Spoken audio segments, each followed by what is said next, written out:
ओम नमो भगवते वासुदेवाय। ओम कृष्णाय नमः। हरे कृष्ण साथियों, पिछले वीडियोज़ में हमने चर्चा की कि अर्जुन भगवान श्री कृष्ण से दो प्रश्न पूछ रहे हैं कि जब ज्ञान कर्म से श्रेष्ठ है तो आप मुझे इस घोर युद्ध रूपी कर्म में क्यों लगा रहे हैं। और दूसरा प्रश्न था अर्जुन का कि आपके जो ये वचन हैं मुझे व्यामिश्र लग रहे हैं, मिले जुले रख रहे हैं, इनके अनेक अर्थ निकल रहे हैं, इसलिए आप निश्चित रूप से मुझे एक बात कहिए जिससे कि मेरा कल्याण हो सके। अब भगवान अर्जुन के इन दोनों प्रश्नों का उत्तर अगले श्लोकों में दे रहे हैं। तो सबसे पहले हम आज चर्चा करेंगे भगवद गीता अध्याय 3 श्लोक संख्या 3 की। आइए सुनते हैं यह श्लोक। लोकेस्मिन् द्विविधा निष्ठा पुरा प्रोक्ता मया नघ ज्ञानयोगेन सांख्यानां कर्मयोगेन योगिनाम्। इस प्रकार इस श्लोक का अर्थ है कि हे निष्पाप अर्जुन, इस लोक में दो प्रकार के मार्गों से प्राप्त की जाने वाली निष्ठा मेरे द्वारा पहले ही कही जा चुकी है। सांख्य योगियों के लिए ज्ञान योग का मार्ग है और योगियों के लिए कर्मयोग का मार्ग है। अब हम इस श्लोक की विस्तृत व्याख्या करेंगे। इस श्लोक में भगवान अर्जुन को अनघ नाम से संबोधित कर रहे हैं। तो सबसे पहले जानते हैं अनघ का अर्थ। अघ का अर्थ होता है पाप। इस प्रकार अनघ का अर्थ हुआ निष्पाप यानी पाप रहित। अर्जुन का हृदय शुद्ध है, इस प्रकार वह मोक्ष की प्राप्ति के लिए तो सर्वथा योग्य है।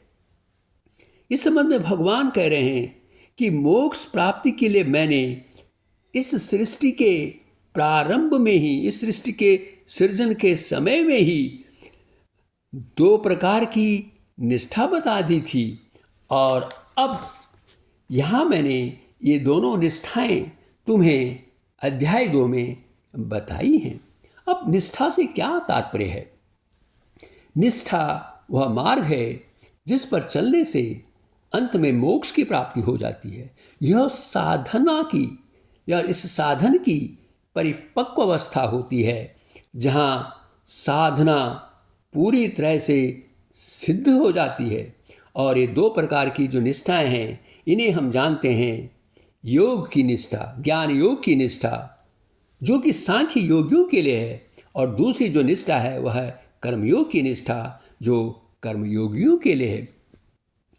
इन दोनों निष्ठाओं में से साधक किसी भी निष्ठा का चयन अपनी योग्यता की क्वालिफिकेशन के अनुसार कर सकता है, लेकिन वह दोनों निष्ठाओं में एक साथ नहीं चल सकता, दोनों निष्ठाओं को एक साथ नहीं अपना सकता। ज्ञान योग की निष्ठा उन सांख्य योगियों के लिए है जिनका हृदय शुद्ध है, और कर्म योग की निष्ठा उनके लिए है जिनका हृदय अभी तक शुद्ध नहीं हुआ। अर्जुन, तुम तो निष्पाप हो, अतः किसी भी निष्ठा के योग्य हो और किसी भी निष्ठा से मोक्ष प्राप्त करने के अधिकारी हो, लेकिन जो पाप युक्त हैं, पाप प्रायण हैं, अर्थात पापों में ही लिप्त रहते हैं, वे तो किसी भी निष्ठा के अधिकारी नहीं हैं, क्योंकि उनमें तो मोक्ष प्राप्ति की इच्छा रहती नहीं है। अब हम जानेंगे कुछ ज्ञान योग के बारे में कि ज्ञान योग क्या है। ज्ञान योग में मनुष्य समस्त क्रियाओं में कर्तापन के अभिमान का त्याग कर देता है, क्योंकि वह जानता है कि वह जो भी कर्म कर रहा है वह प्रकृति के 3 गुणों सत्व, रज और तमस के कारण ही कर रहा है। प्रकृति के प्रभाव के कारण ही वह सब कर्म कर रहा है। अन्यथा वह तो सर्वव्यापी परमात्मा में एकाग्र भाव से स्थित रहता है। संसार में जिन परमात्मा के अलावा उसे कुछ और दिखाई ही नहीं देता है। इस प्रकार इस सांख्य योग या ज्ञान योग का वर्णन हमने यहाँ पर किया है। अब हम कर्मयोग की चर्चा करेंगे। इस मार्ग पर चलने के लिए प्रारंभ में ही मन की शुद्धता नहीं चाहिए। इसमें मनुष्य अपने शास्त्र विहित, जो शास्त्रों में उल्लिखित हैं, उन कर्मों को बिना किसी फल की इच्छा से करता है। आसक्ति और ममता का त्याग करता है। इंद्रियों को संयमित करता है। वह मन में भी किसी भी इंद्रिय विषय के बारे में चिंतन नहीं करता। वह अपने सारे कर्म भगवान की प्रसन्नता के लिए करता है, इसलिए उसके कर्म दिव्य हो जाती हैं। इससे उसका जो मन है वह शुद्ध हो जाता है और उसमें ज्ञान उत्पन्न हो जाता है। अंततः उसे मोक्ष की प्राप्ति हो जाती है। जिस प्रकार पूर्व और पश्चिम की ओर बहने वाली नदियां दिखाई तो अलग अलग होती हैं, लेकिन अंत में वे एक ही महासागर में विलीन हो जाती हैं, उसी प्रकार ज्ञान योग और कर्म योग 2 अलग अलग मार्ग हैं, परंतु उनका लक्ष्य एक ही है और वह है भगवत प्राप्ति का। इस प्रकार किसी भी निष्ठा को अपनाकर कोई भी साधक अपनी योग्यता के अनुसार मोक्ष की प्राप्ति कर सकता है और उसे इन दोनों निष्ठाओं में से किसी एक का चयन करना होता है।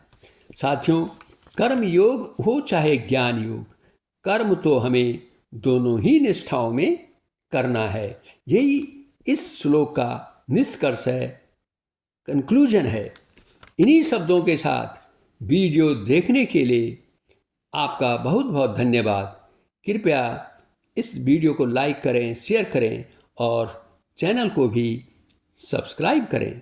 अगले वीडियो में फिर आपसे भेंट होंगी और जानेंगे कर्म करना क्यों आवश्यक है। वीडियो देखने के लिए पुनः धन्यवाद।